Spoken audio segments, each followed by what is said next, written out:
Take Back Your Health Now, Episode 38. You're listening to the Take Back Your Health Now podcast, the show that interviews the top doctors, athletes, trainers, and entrepreneurs to help you find the holy grail of health. Now here's your host, Dr. Dan Margolin.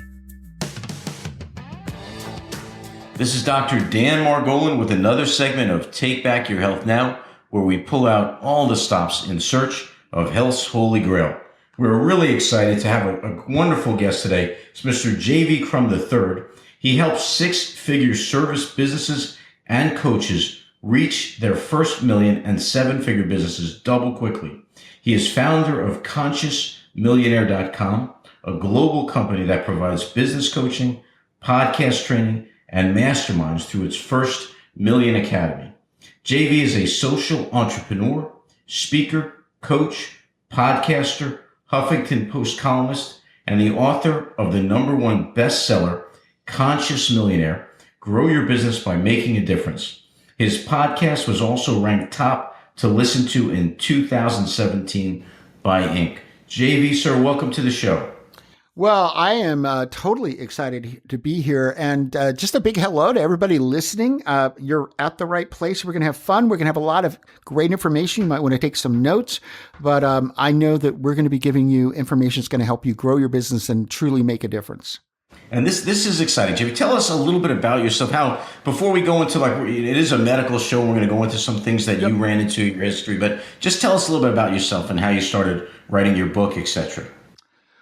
Well, I think I'll do the short skip and a jump. I grew up in a little country town with a couple of hundred people. My dad was a farmer, among other things. We had 100 acres. My grandmother lived with us. And we never had dinner without, sometimes it was supper, by the way, that's Southern, without 4 fresh vegetables. So that's the world I grew up in. And that was pretty fortunate. And we did not have money. We honestly had like 1 Coke a week because that's all we could afford. And so then if we kind of jump forward, at 5, I had been trained not to ask for the candy bar or anything at the grocery store. And it wasn't for health reasons. It's because we didn't have the money.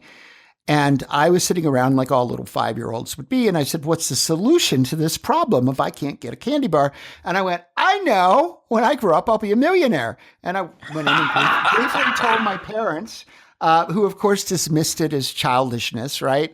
And but at 25, I had the 4-story home and the Mercedes on the water, and it made my first million. The great thing about that is that within 3 months, I realized that my dream was very partial, that I didn't even really like myself. You know, it was in that 20s where you don't even know who you are. And all I'd figured out how to do was make some money, but I realized there was something more. So over a period of years, I ultimately sold the business and went off on a personal sojourn that took me to a Buddhist monastery, Esalen on the Big Sur coast, which is Human Potential Institute, and landed me in Boulder for a while, where I went camping for 2 and 3 weeks at a time, and ultimately went over to Lake Tahoe for the winter to ski. Went over to San Francisco 1 weekend because it was a 3.5-hour drive. And I was walking around and I saw this rack with these brochures for an upcoming festival called the Green Festival, which I knew nothing about at the time, didn't even know what sustainability was. Sure. And I picked it up, brought it back to the place I was leasing, which had a hot tub because I'm a big hot tub guy, so I got to have a hot tub. You have to have and a hot tub, I got in the hot tub and I was leafing through this. Now, I'd been thinking for a couple of years, what is my purpose? What is the difference I can make out there? And I kept thinking I wanted to do a quote unquote millionaire program. But at the time, this is, 2004, there were so many of these that were what I call smoke and mirrors, sell the box, and the only person who makes money is the guy or selling the box. And I said, well, that's not what I want to do. And I looked down and I saw the word conscious, right? Because it's a green festival. Mm-hmm. And literally, my intuition is always visual. In my forehead, I saw the phrase conscious millionaire, got a tingling in my spine. And I said, that's it. That's what I've been looking for. Being a good attorney, I took the website ConsciousMillionaire.com, filed my trademarks, and that's how the Conscious Millionaire journey began. Wow, Jamie, you made your first million by 25. What did you do? How did you do that? I actually took over. My dad also did trucking, but he was basically on the verge of bankruptcy. And I just was finishing up. I was working on my thesis, for my first master's in clinical psych. So I've got graduate degrees in 3 areas. So that was the first one. Okay. And my dad said, will you come work with me for 6 months? Well, A, I had no interest in trucking. B, I had no interest in business. And C, I had now decided I'd taken the LSAT. I was going to go to law school. I'd originally been pre-med, by the way. Okay. So I did my pre-med and I just made a decision not to go to med school. It wasn't for you. Okay. Yeah, I've never regretted. I was glad I did the science, but I was like really good in physics and chemistry lab, and I was smart enough to do well in biology lab, but I knew I didn't know what was going on. And I said, I don't think I'm supposed to have a profession where they say, oh, see the cancer cell? And I'm going, I don't know. It looks a lot like the other one to me. And I said, this is probably not the right path for me. But it was great that I got all that information, because now when I read Scientific America, I have some idea what they're talking about. Sure. But any rate, I took over running the company at 23. And the short version is that I had been a really great student. Like I'd been a 19-year-old senior in college with a 4.0 and a 4.0 graduate student at 20. And what I did was I did all that, not because I think I was the smartest kid in class, but I had the best systems for how I was going to study, how I was going to prepare for tests, and how the papers were going to be done in advance. And I systemized everything that we did. I mean, was this a natural instinct? It was just a natural skill that, it's like, it really took me a long time to figure out what my natural skill was. It's like the fish are swimming in the water and they're in the aquarium and they're in water, but they don't. So I'm just what a an systems analogy. I love person. that. And everybody I coach, I help them redo the systems for their business and all their upsells. And, I worked with the dentist last year, and, we did upsells for every time someone would come into the office. We had them all mapped out as to which thing to upsell them. There would be a natural upsell. And, really increase the profitability. I love doing that. But I didn't know it was like some special skill that other people didn't have. It's like when I wrote the book. You thought, right. You think everybody must do this. Everybody did it. In fact, this is how delusional we all are. When I was writing my book, Conscious Millionaire, the editor said, JV, you've got to explain this part about at 5 years of age, you decided to become a millionaire. And I said, well, what's there to explain? And she goes, most people don't do that. And I was actually surprised, I was surprised. Sure. I thought everybody did that. Just I was one of the people who did it, and most people didn't do it. It turned out that most people didn't even have that vision. They were going to grow up and be a millionaire. So I didn't know everybody didn't do systems until now. As a coach, it's fabulous because it turns out almost nobody does systems, right? Most people don't. And that's got to actually, was there like a moment of total shock? I was shocked to find out. And I think that most of us are. I help people. It's interesting how I can help people figure out what's that real personal, core strengths that you have that you do specifically well. And we need to leverage those better in your business to make more money and to help more people. But most people can't do that for themselves. And actually, I had a coach who helped me realize that I'm a systems guy. And it really was a shock. I went, you mean everybody doesn't do that? Because when you're a fish swimming in water, you think everybody else swims in water. You didn't know that those people outside the aquarium don't have water. Well, you know what I love about what you just said? Your coach helped you figure it out. I find that many of the people that I've met and spoken with that are successful are humble in the fact that they're willing to learn and they're actually listening. And the people that are not successful are the ones that somehow assume they know everything already. You know what I mean? So I completely agree with you. Last year I had 3 coaches, and tomorrow I just paid him 2 days ago to start. Tomorrow I start with another new coach. And the thing I told him, I said, here's 2 things about me. 1, when everything's said and done, I'm a consummate student because I love to learn. And 2, I'm highly coachable because I am not paying you not to get to a better place than I am now. In this case, we're doing a particular marketing piece. And I said, he knows my outcomes. I said, can we accomplish these in X time? That's why we're going to do this engagement. He goes, yeah, we can do it. I said, great, let's do it. Wow, that's great. That's great. So many people don't have that viewpoint, but I love it. I love it. JV, so you start putting this whole thing together. You write the book, and is it like an instant success? Do you go right on to how do you do that? I'm not exactly totally sure how all this stuff happens sometimes, but like my podcast now, it's ranked as one of the top 13 business podcasts in the world, and it was an instant success. It was an instant success. I mean, it was huge, like out of the gate. And it's not that I was famous or anything. Nobody even knew who I was. And at the same time, it came out within a period of a few months, the book came out, and then we hit #1 on Amazon. We were in 34 categories, #1 at the same time, and was the #1 book on Amazon, and had a little over 50,000 downloads in most of it in 2 or 3 days. Obviously did a marketing campaign. And I think part of that is that I pay attention, and I really help clients do this as well.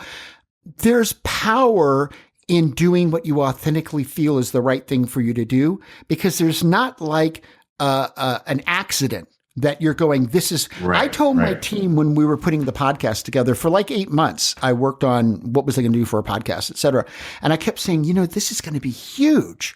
There was no basis for saying that whatsoever. I like hardly had any traffic to my website. I hadn't launched the book because it was coming out in a few months. It wasn't like people knew who I was, or there was a reason to say that, except that I said, I'm supposed to be doing this podcast. I know I'm supposed to be doing that. And I'm going to do it, and it's going to be huge. And it's been ridiculously huge. But I think a lot of that, yes, we did marketing, we did all this stuff to make it right. But I don't think sometimes that's, that alone isn't the thing. It's that you're paying attention to what are you supposed to be doing. Right? Because you're so it's like I paid right? attention. You're so on purpose. I was smart enough to take the courses, and could I've gotten into med school? Yes, but I wasn't supposed to go to med school. Someone else was supposed to go do that. And I didn't know what I was supposed to do, but I knew that was actually not the path.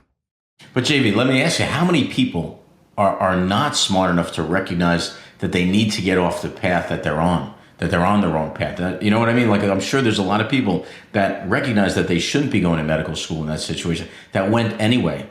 And, you look back on their lives, and I wonder how your life might have differed. Because I work with so many clients in this area of helping them transform themselves and their business together, what I've learned is that in order to take the path of doing what's authentic, what feels real, what feels right for you, you have to be willing.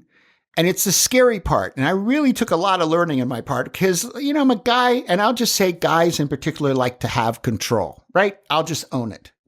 And the paradox is you have to be willing to surrender and let go and let the realness and what feels right determine the path, and rather than you going, yeah, but I was planning to turn left in 3 feet. Yeah, well, maybe left wasn't the right way to, the right way to go, to use a pun. But I think it's being willing to surrender into what really feels right. All I can say is that I teach people this path, and I know it makes more success, it makes more money, it makes more fulfillment, it makes a bigger difference out in the world than you would if you ignored all this. And I'm sure there's social pressures and all kinds of pressures. Well, and the fear factor is huge because you have something. So let's go back to my deciding not to go to med school. I went to Wake Forest. I was on a 3-year plan. I was in the honors program, and I was on a 3-year plan to go to Bowman Gray. And I had the grades to go there. And I was smart enough to take the tests. So the fear factor could have said, well, wait, that's a great future. You're going to be a person, with a good status. You're going to have a nice home. And I grew up, not in that situation. This is your ticket. And for whatever reason, I had the insight not to hold on to the fear of what I had, and was willing to embrace whatever was going to become. And I've been living that way basically ever since. But the fear can hold you back. The fear can hold you back. But also you have to have an inner ability to be determined and to know things are going to turn out right. You have to have enough faith in yourself. Yes, and that is kind of scary at times. And it's okay to admit that it's scary. It's like, I don't always know how things are going to turn out. And there are moments that even though I teach this and I live it, I'm a human being, folks. And there are moments that I go, oh, this feels kind of scary right now, and I have to call up a coach and go, yeah, well, this seems like the right path, but wow, it's kind of scary tonight. Absolutely. Well, let's jump into a scary moment for you. Recently, Sure. You were diagnosed with type 2 diabetes. Am I right? Correct. That's correct. And I've got to assume, how did that transpire? I got to assume that was a pretty scary moment for you. Yes, it was. I mean, I kind of it got scarier after I thought about it.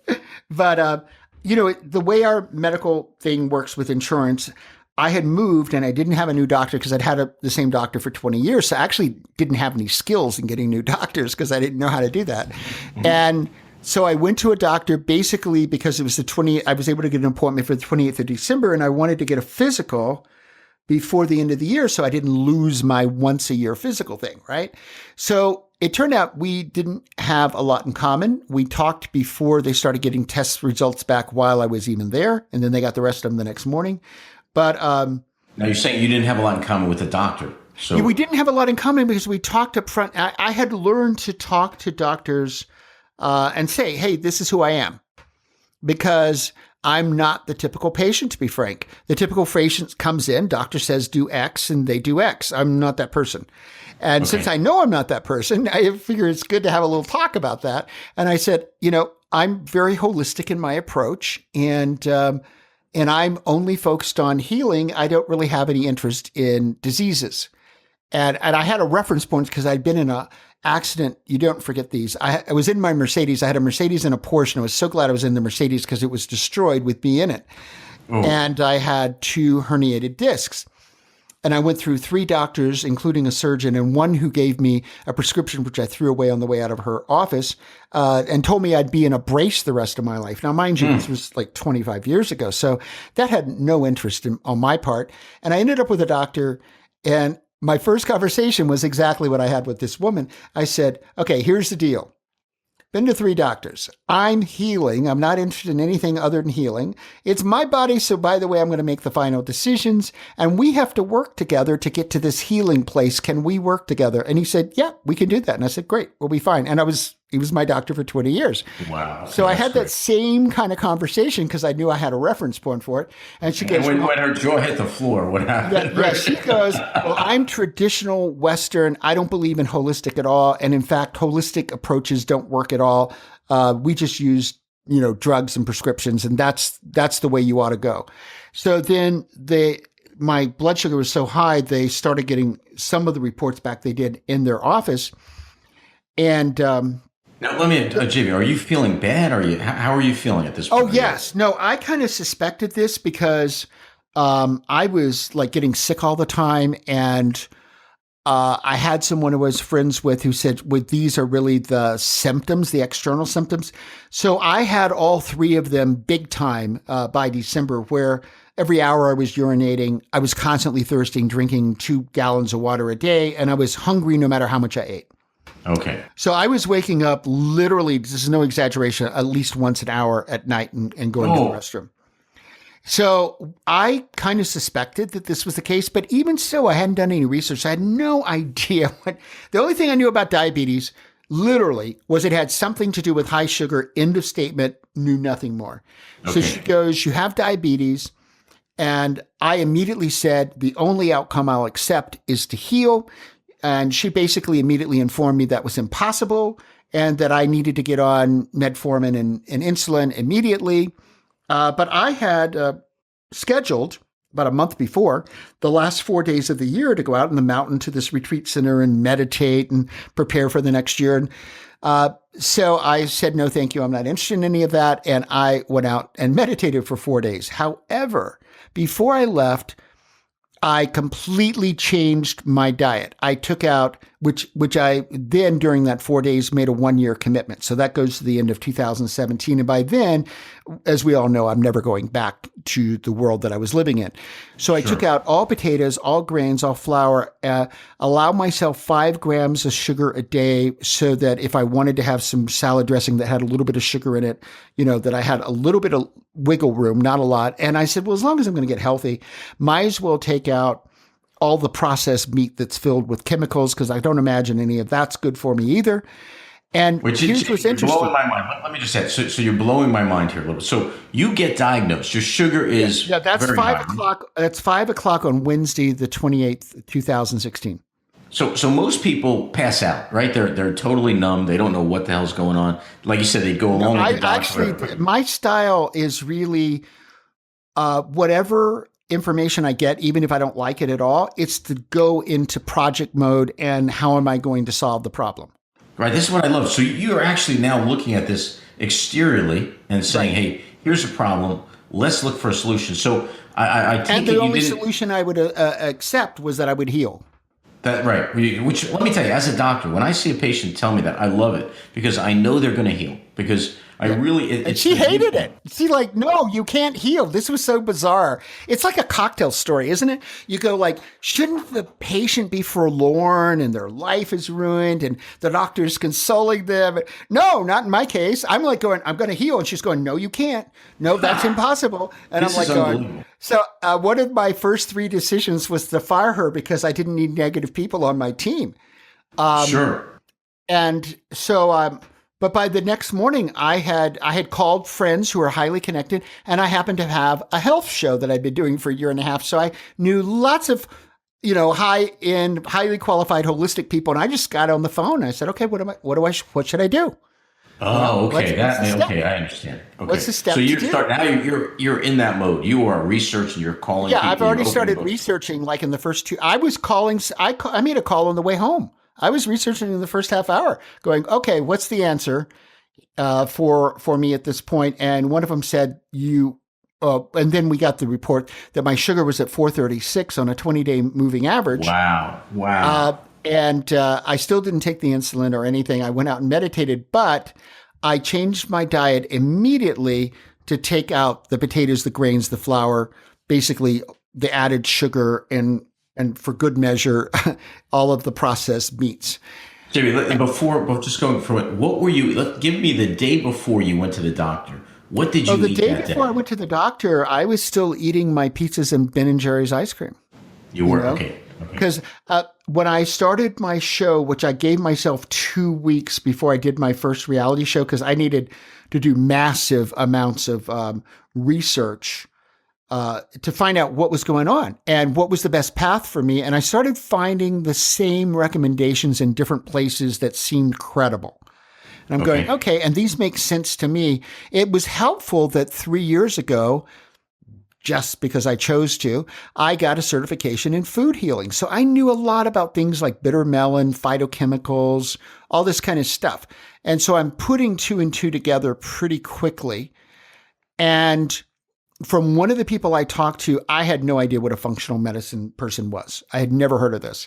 So within a week, I did massive research in the Denver area to find people, to call them, to see who I could. I mean, one person I wanted to see had a 2-year waiting list, and I said, well, I'll either be healthy or dead by then. So 2 years. I don't think My that's God. going to help me. And I found somebody that I'm now seeing, and we're getting along great. And it was the best of all worlds because, like I said, for me, holistic is whole. It isn't like I'm anti this or anti that. So I have somebody who's a medical doctor, and we're just this week I just did a ton of new blood tests. What's a ton? Let's explain it. That's 7 vials of blood. That's a ton of blood tests. That's a ton. Right. And we don't get those back for 3 weeks. And then we're redoing the ones that were just totally out of whack. I'm doing those in about 3 weeks right before we meet. So we'll have the best numbers and see how are things really going on. But she's also a functional medicine doctor. What is functional medicine? What does that mean? Yeah. So as I'm going to tell you my best understanding, okay, is that from a Western medicine standpoint, and if somebody's a doctor and they're listening, they disagree, that's fine. This is just my take. That Western medicine is primarily focused on diseases and learning about diseases and removing symptoms. And from 2 standpoints. One, you can do surgeries, like I blew up my knee skiing. So to me, this isn't the time you take herbs. That's not the answer. You go get your knee scoped, right? And then the other one is maintaining in the best condition or trying to eliminate diseases through pharmaceuticals. That seems to be the two paths for the most part. And the functional medicine person that's why we're doing such massive blood tests or things that weren't done the first time around, is looking at the underlying symptoms in terms of systems and what might have happened in the kidneys that related somehow to the sugar or being less tolerant of the insulin coming into the cells, and looking at everything from that functional system perspective underneath everything. Well, and from what you know, from just speaking with you and your background, I mean, that fits right into who you are, right? Yeah, I mean, it does. You're the system guy. And I said, okay, I've made commitments for a year. And what I told her before we have no idea what they're going to show, but I told her, look, I suspect this isn't alone. It makes no sense to me that this is just existing by itself. And two, I want to find all those things so that as the sugar, comes down into normal, and then the different blood tests, get back into normal ranges, that we're looking at everything, because I have a feeling that this is a healing journey that isn't just about sugar, that it's about my body reaching homeostasis within itself. And that there are probably other pieces at work here too. So let's find them. And let's work on them. Let's not ignore them and just say we took care of this one big problem. Let's look at it all. Well, now let me ask you: is there a family history of this? No. So there was nothing genetic on either side. So that was the first question. Is no, I'd never even heard of anybody having high sugar in either side of my family. So okay, now shock me now. Now, how are you doing now? How is your sugar now? I am doing. First of all, I haven't felt this healthy in years. The three major things I've done is change the diet. I am taking bitter melon, although just because of my schedules, it's not every day. One would think, it should be every day. But I do think it's making a difference. And then I joined Orange Theory, so I'll give a big shout out to them. I love their workout plan. I'm going over there today when we get finished. It's across the street, which couldn't be more convenient. So I'm doing these intense workouts 4 times a week. And then, in addition, this week, I'm going to go bike riding. So I'm getting much more exercise and a total change in the diet. And in 12 weeks, I've gone from 436 fasting to 139. Jamie, that, it almost sounds unbelievable, right? Except that I chart it every day. No, I totally believe it. I'm just saying, just from when you speak with doctors, and if I were to say this to them, that we can control it with diet, that we can actually change. Well, and I've done so much research at this point. I have working hypotheses that I'm working with. And I keep running across the same numbers in different articles. So one of the numbers I run across, and I don't know for what reason, it's 52%. So everybody's quoting the same source, I'm assuming, that an estimated, let's say 50% of Americans, because I've also done so much research that I realize there are countries that don't have any problem with high sugar. This is in that the United States seems to be the worst. I've heard that, yes. Yeah, that 50% are pre-diabetic or diabetic. So let's just say high sugar, but most undiagnosed. Now, as we look back at this, I feel now that I understand the symptoms, I was having days that I would feel really sick and be in bed, and I think it was the high sugar stuff. I think this was a 2 to 3 year onset. I don't think I got the 436 in a month, right? I mean, so the audience knows, 436 is very high. Yes, it is. Very high. And I have to say that maybe I wouldn't have been quite so radical if I even understood how high it was, but I just was determined I was going to heal, so I didn't care. But at any rate, and then I keep running into this number that another 25% in their lifetime will also have a high sugar diagnosis. And I go, well, wait a minute. Let's think about this logically. Do 75% of American bodies have defects, or might it be the food we're putting in us? And my working hypothesis, which is pretty close to a conclusion, is I think it's the sugars and the processed carbs and simple carbs that turn into sugar quickly, that's really destroying the American health right there. Because when I go back to, I grew up in the country, my dad had 100 acres. We had 2 acres just for us. And I had 4 fresh vegetables. We had maybe 1 soda a week because we didn't have any money. So we drink water and tea without any sugar in it. So I was eating healthy whole foods. But kids growing up today, you're having these huge incidences of diabetes.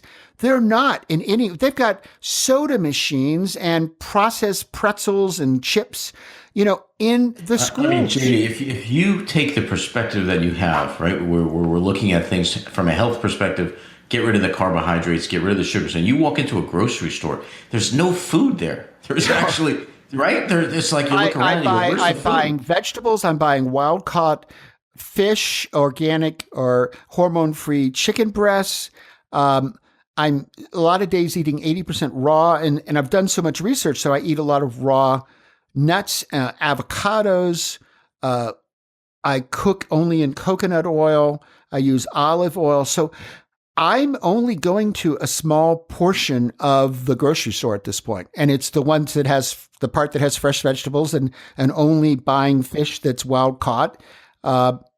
What are the nuts that you're eating? What are the nuts that you're eating? I eat almonds. But what else? Yeah, so almonds, walnuts are really high on my totem pole. Walnuts are very good for you. But the pecans at times, but mainly the almonds and the walnuts. And what I typically do is I just put them in salads, or I've really become quite a fan of riced cauliflower, which I basically never had before. I'll give a shout out to Trader Joe's because that's where I go for it. But I mean, it's really like $2.39 for 16-ounce bag. And I put coconut oil, I put that in, cook it for several minutes, and then I'll like cut up maybe half of a chicken breast, put tomatoes in it, put mushrooms in it. Does it taste spices like rice? Yes, it has a similar texture to rice, but it's just cauliflower. I mean, 8 ounces. I mean, the whole 16 ounces has 125 calories. And it's just cauliflower, and it's already rice. So yes, you could get it and do it, but why would you do that when you can buy it for like $2.29? Well, JB, the whole show is in search of the health's holy grail, if you would. So if I were to pose to you the question, what do you feel is health's holy grail? What would that be? Yeah, I think I can say it in 2 words: Whole Foods. And I'm not talking about the grocery store, although I think okay. Yeah, I think it's a great name that they took. But consuming whole foods that are healthy, that are fresh, that are organic, locally grown. And the reason you want them locally grown is that, these have energy, and the longer they've been picked, the less of that vibrant energy is in them. It's gone. So I would say that the whole foods, and I would add into that really having great exercise as a natural part of your life on a regular basis. JB, thank you so much. How would people find out more about you, find out more about your products? How would they get in touch with you? Sure. Well, I'd love for you to listen to either one of my podcasts. I have a health podcast, and you can get both of those at consciousmillionaire.com. And then I have the business podcast. So it's 7 days a week, and I do great interviews with people.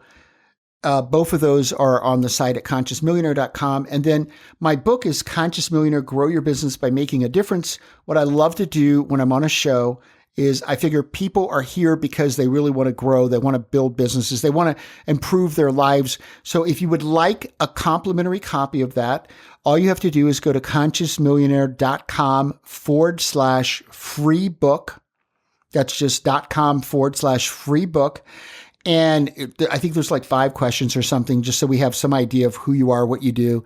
And then you'll get a digital copy of that, plus a training program that goes along with it, 16 videos that go along with the chapters and tell you how to apply the book to your business and growing whatever kind of practice you have. JV Crum III, I want to thank you so much for being on the show. It was an awesome show. I hope someday, would you consider coming back at some point and updating us? I'd love to come back, because I tell you, my 4-month mark goal is to have at least hit in that normal range, because when I say I'm healing, I'm healing. We want to get you back. I want to actually get more of your story and find out how it plays out. But I'm actually stunned to go from 436 to 130, whatever you said. It's crazy. It's crazy. Yeah. 139 is crazy. It's amazing. JV Crum, thank you, sir. Thank you so much. And listen, a big hello to everybody listening today. This episode is sponsored by New Jersey Foot and Ankle Center in Oradell, New Jersey. Remember, when you have a foot problem, you've got a foot doctor in the family. Weekend and evening appointments are available. Call us at 201-261-9445. Once again, that's 201-261-9445. Thanks for listening. Check out the show notes over at drdanspeaks.com. If you're loving the show, head over to iTunes and leave us a review, and we'll catch you next time. Voiceovers for this episode were provided by Randy Ramos Jr. To see and hear more of his work, visit randyramosjr.com. jr.com.